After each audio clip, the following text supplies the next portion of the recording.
Very first Arnold Schwarzenegger Classic.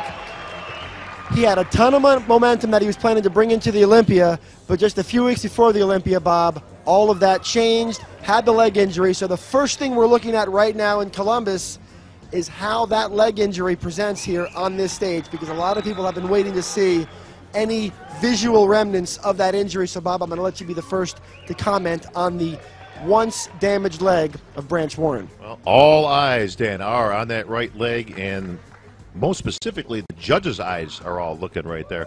But you can see Branch is back to Branch. I mean, he is grainy, he is hard, he is muscular, he's got separation. The waistline is probably the trimmest I've ever seen it of recent history, you know, since he put on that great size that made him a contender. But look at that musculature, Dan. I mean, you look at the upper, the pecs, the delts, the tris. That's impressive.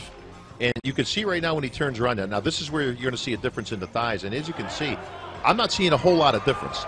If there's a shade difference, that's being gratuitous. This is a tremendous Branch Warren. I did not expect Branch Warren to be this good.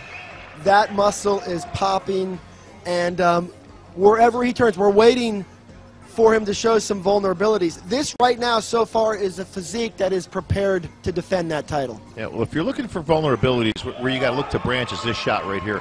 He's a little soft in the lower back, kind of like what Jay Cutler presents, even though the rest of him is very hard and dense. But that's always been the case with Branch. I mean, you know, it's difficult to get somebody with absolutely zero weaknesses. But this is a competition that's going to come down to not who has the most strengths, but who has the least amount of weaknesses. Is that enough to keep Branch from the title? The answer is no. Now it's just a matter of how he stacks up with the other big boys.